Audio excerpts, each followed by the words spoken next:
Hi guys, my name is Ambar Yadav and I'm here to talk to you about why you should join the legal profession. Now, to start with, let's talk about eligibility. Who can be a lawyer? Anyone with zeal and a drive to solve problems. So what do lawyers fundamentally do? Our job is to fix a problem, whether that problem is brought to us by a client, whether that problem is brought to us by our employers. We exist to solve legal and regulatory problems. That is the core of what the profession is. Now, most of us think of lawyers as, kala coat in a court, but that's merely one part of the profession. What we're involved with is everything from, say, figuring out what income is taxable, to where I can open a new office, what laws would apply to my profession, compliance work, pre-litigation, litigation, the list goes on.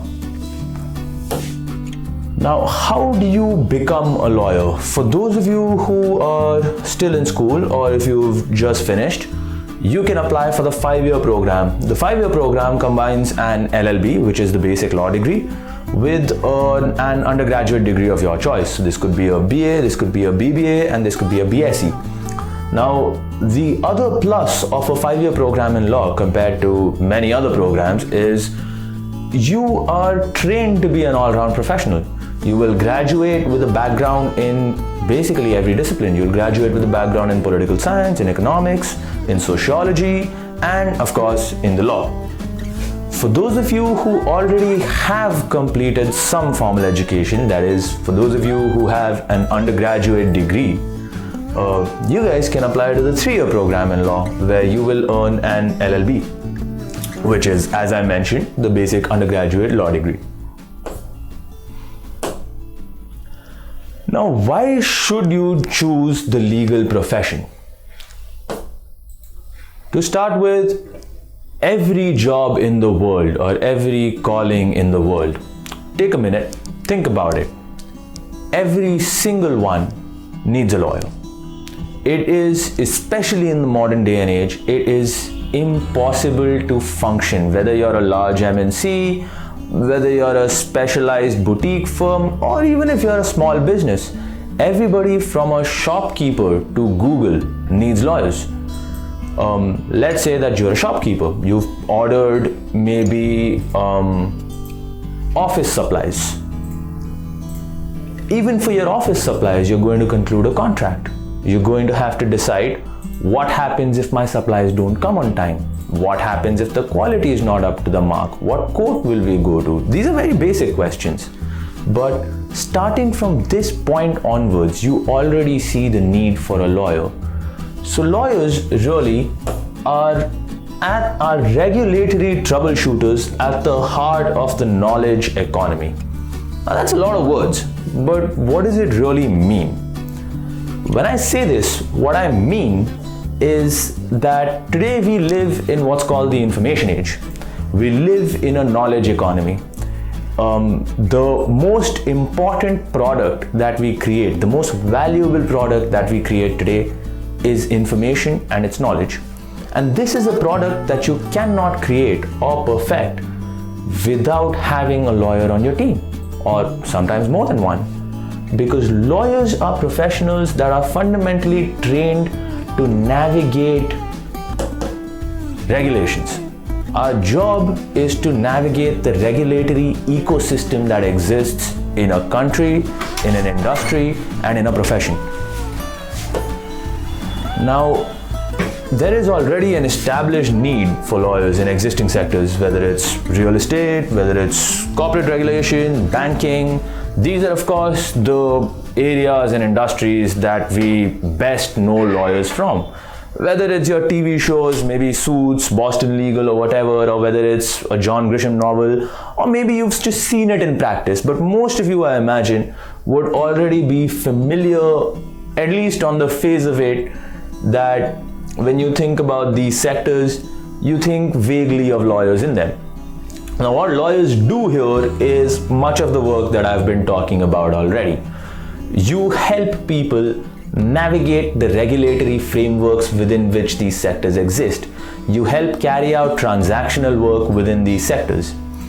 But the story does not end here. There is a remarkable need for lawyers in emerging sectors.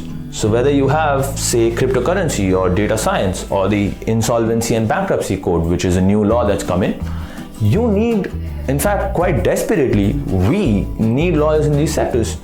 Take, for example, cryptocurrency. I'm sure some of you have heard of it, whether it's Bitcoin, XRP, or Ethereum, or anything else. Cryptocurrency requires desperately lawyers to help navigate the Reserve Bank of India's rules around it.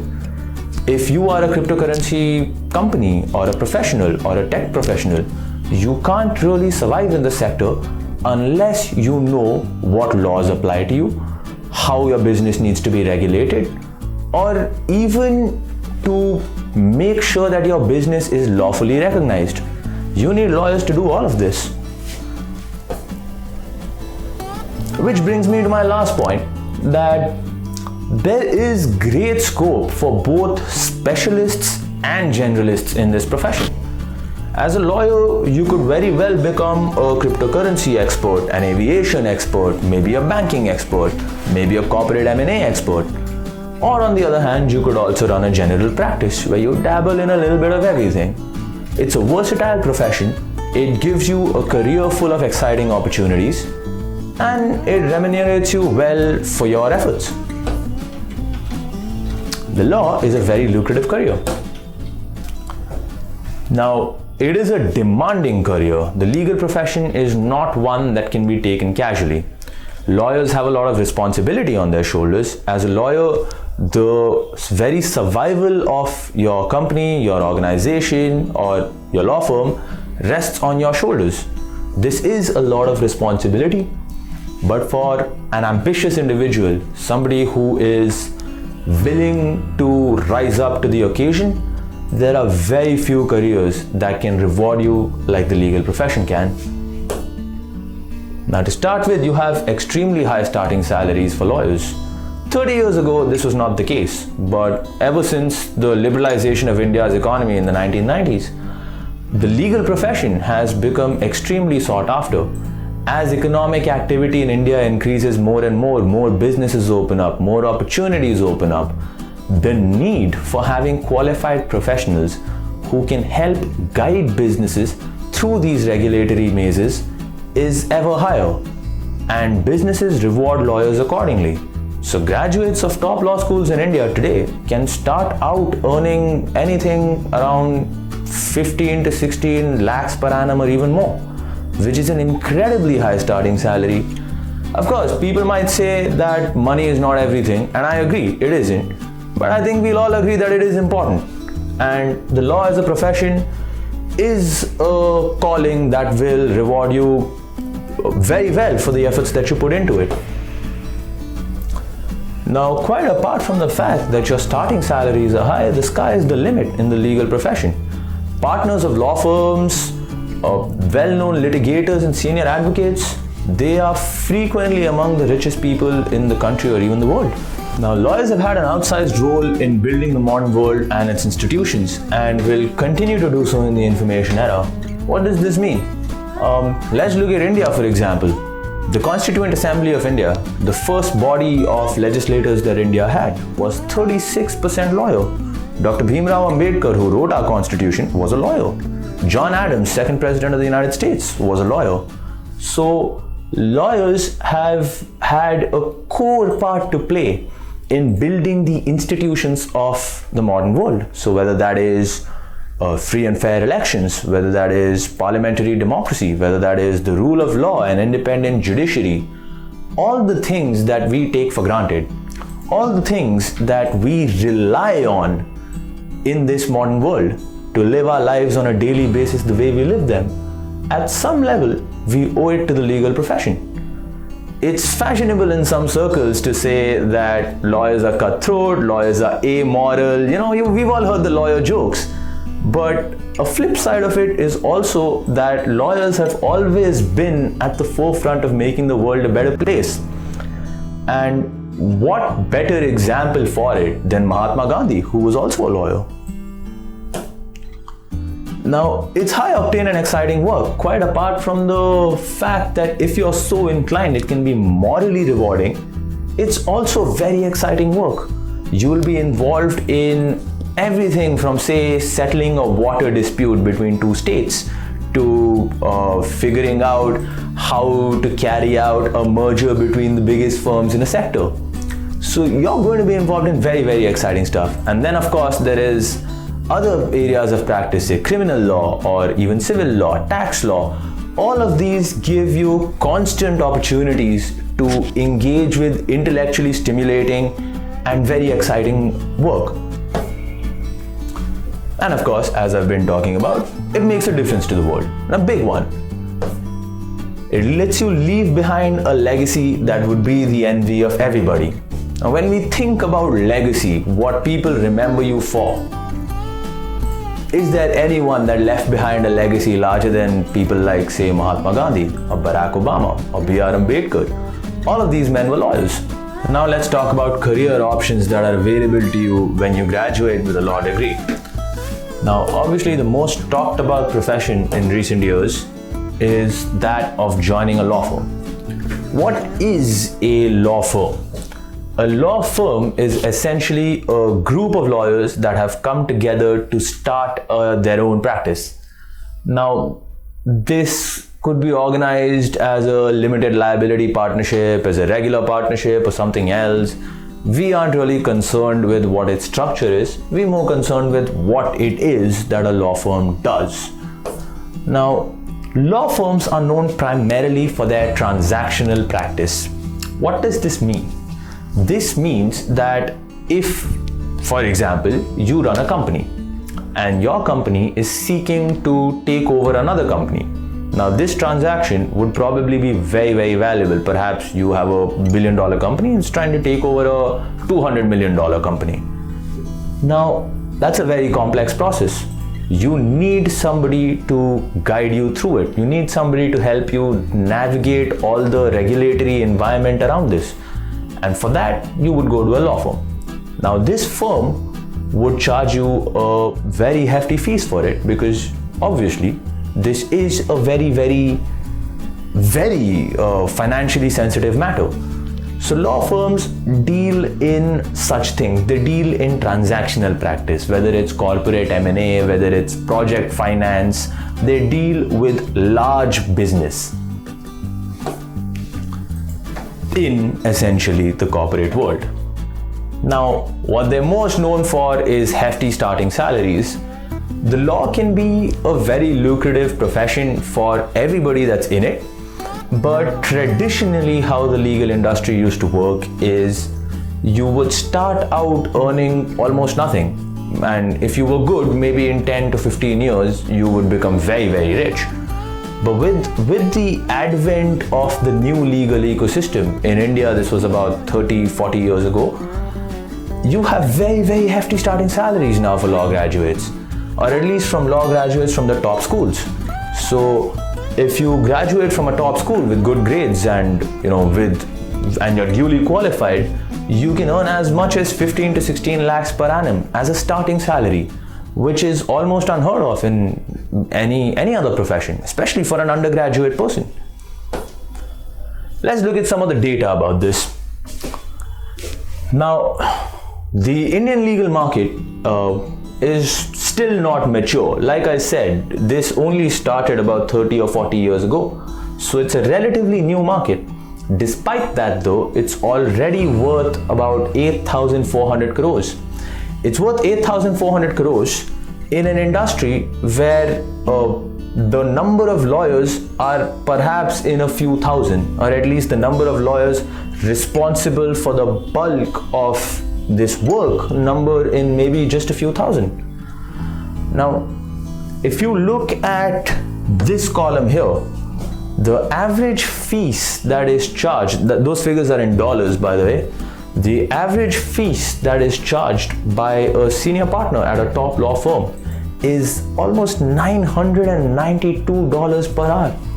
That translates to about 65,000 rupees for merely an hour of consulting. So you can see that this is a very lucrative profession.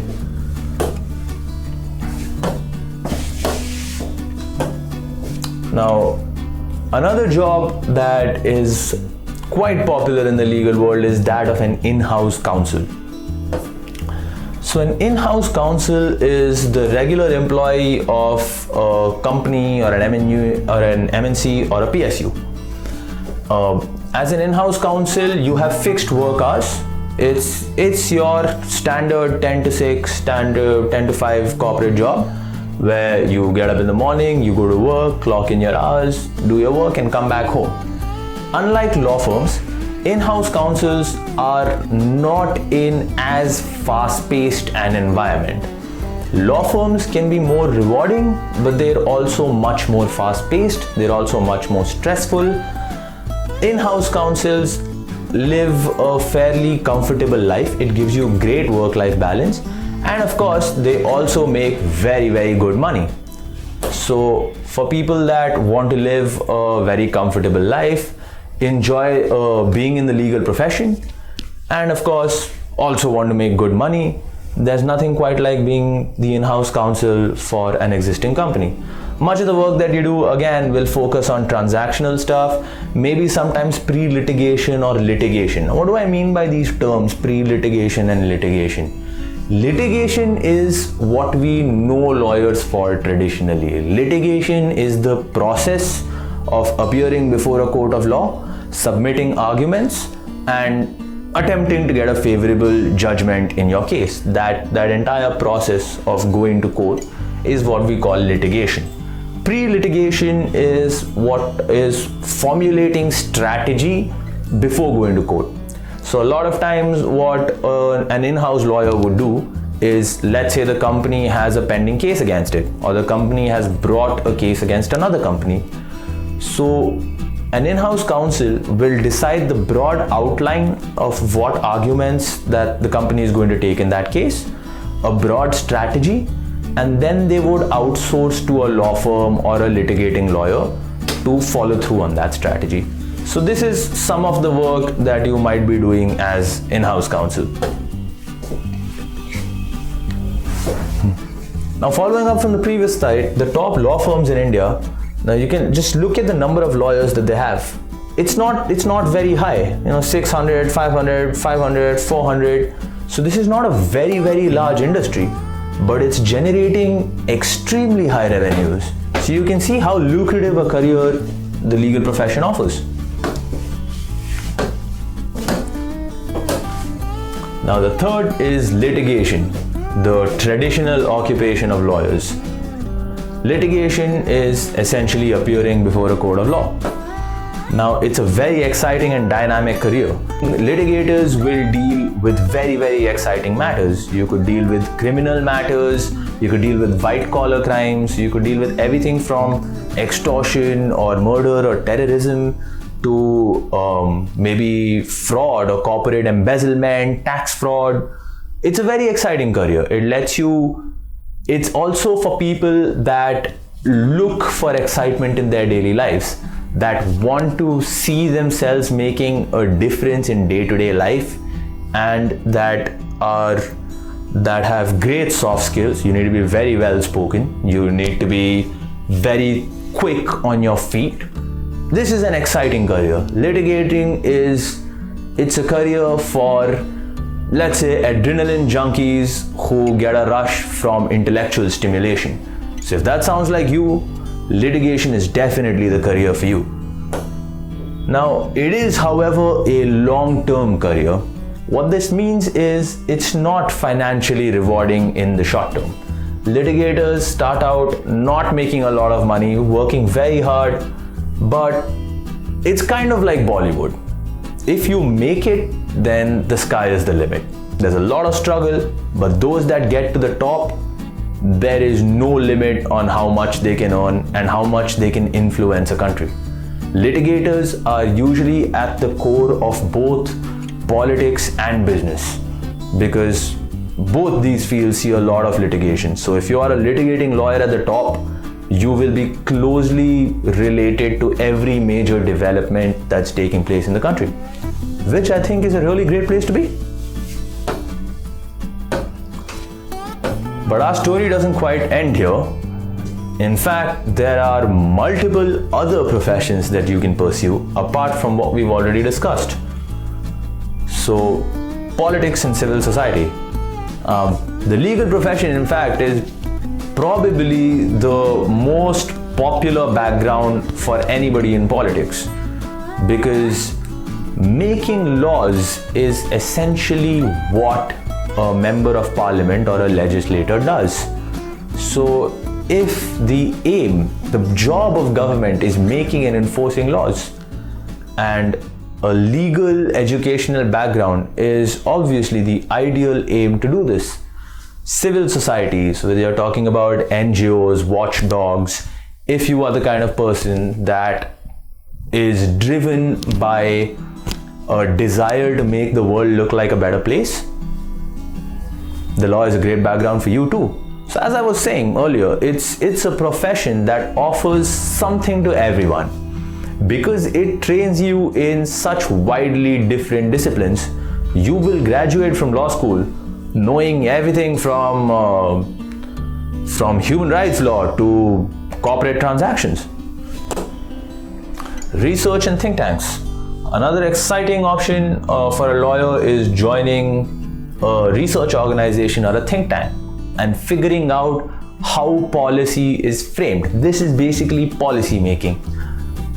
So you will be involved in a profession where your job is looking into existing policy and trying to figure out how to improve it. So again, a very intellectually stimulating profession. The judiciary, of course. Only lawyers naturally can be judges. We all know what a judge does. As a judge, it's your responsibility to decide if the law has been followed. In fact, the higher judiciary, it's also your responsibility to decide if any law that's been passed is in consonance with the Constitution or not. So judges, again, are a very, very core part of the government. The higher judiciary, in fact, is one of the pillars of government. Traditionally, we say government consists of three pillars. We say there's the executive, which is your cabinet, prime minister, president. There's the legislative, which is the parliament. And then there is the judiciary, which is headed by the Supreme Court. Academia, of course, there is a lot of scope to be in the academic profession in law. Another great career to have. It's financially rewarding, relaxed, and intellectually stimulating. And of course, the civil services. The law is an excellent background for anybody that ever hopes to join the civil services in any capacity. As a bureaucrat too, much of what your job is regulatory. It is both ensuring regulations are followed and creating them. So naturally, a legal background is very, very useful.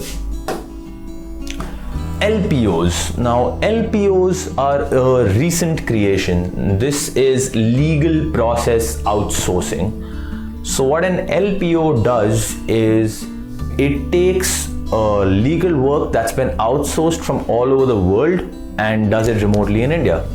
So the advantage that LPOs give you is, again, the work is not very demanding. So it can give you a more relaxed life than a law firm. It's financially rewarding. And of course, you get to see how people function in different jurisdictions in Australia, in the UK, in the US. So it's a very internationalized profession. And of course, anything at all. I mean, there's no reason that you have to be restricted to the legal profession at all. As I'll come to in a short while, there are lawyers who have gone on to do anything under the sun, from being actors to being entrepreneurs. I think personally that one reason lawyers tend to be so successful in other fields is that we are not just taught the laws. We graduate with a background in general studies, in liberal arts, and in the law. So I think lawyers are trained to be versatile. Lawyers are given an educational background that is by necessity versatile. by the time you finish law school, for those of you who are appearing for the 5-year course, you would have studied no less than 56 subjects. So this would run the gamut from everything from economics to constitutional law to transfer of property law to land law to criminal law. So lawyers are, by the very nature of their trade, jack of all trades, and sometimes masters of a few, but they're necessarily jack of all trades, which allows lawyers to be successful across the board. I just can't get things done here without a law degree. Barack Obama. Now, Obama had said this when he joined City Council. I'm sure everybody's familiar with Barack Obama, he's the former president of the US. And Barack Obama did not have a law degree. He joined the City Council in Chicago because he wanted to make the world a better place. But very soon he realized that to be able to navigate the regulatory environment in which laws and policy are made, having a law degree is absolutely non-negotiable. So let's talk about some notable persons who have studied law, and you'll understand what I meant about the versatility of the legal profession. The business world. A whopping 9% of Fortune 500 CEOs. So these are CEOs of the biggest companies in the world. So almost 1 in 10 of them are lawyers. Now, this is a very impressive figure because lawyers aren't actually professionally trained to be CEOs. We do not learn how to run businesses.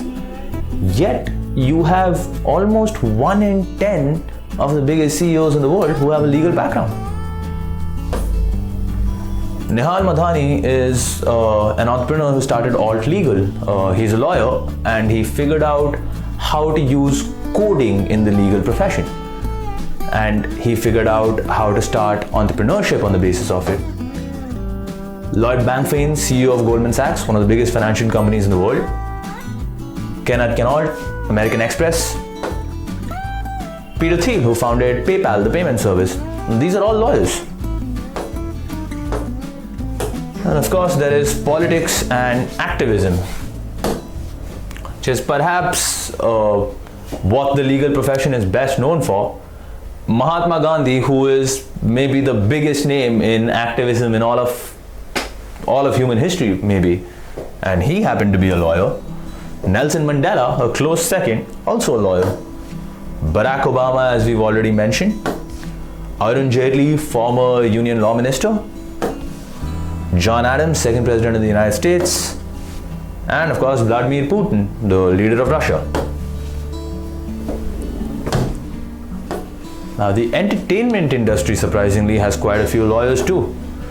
Gerard Butler from 300, he's an actor, but he used to be a lawyer. John Grisham, the novelist, is a lawyer. In fact, he writes many novels that have a legal theme to it too. John Cleese, the comedian, is also a lawyer. And Jimmy Iovine of Interscope Records studied criminology in college. So you can see what I mean. These are in fact professions that have absolutely nothing to do with law. Yet you see people who've come from a legal background be successful in such vastly different careers. And then of course there is the legal profession itself, which is at the heart of what we do. Abraham Lincoln, who was a very famous US president, the president that abolished slavery, he happened to be a lawyer and a very successful one. Justice V.R. Krishna Iyer, Justice P.N. Bhagwati, these were both lawyers who in fact revolutionized the landscape for justice in India. And these two men were responsible for innovations like the public interest litigation, which allows any normal citizen to go to the Supreme Court for matters of public interest. MC Sitalwad was a very prominent lawyer in India, and so was Nani Palkhiwala, who argued the biggest case in Indian legal history. But that's a story for another time. So this brings us to our conclusion for today. I hope that all of you learned something useful, and if any of you have any questions, please feel free to reach out to us. Thank you.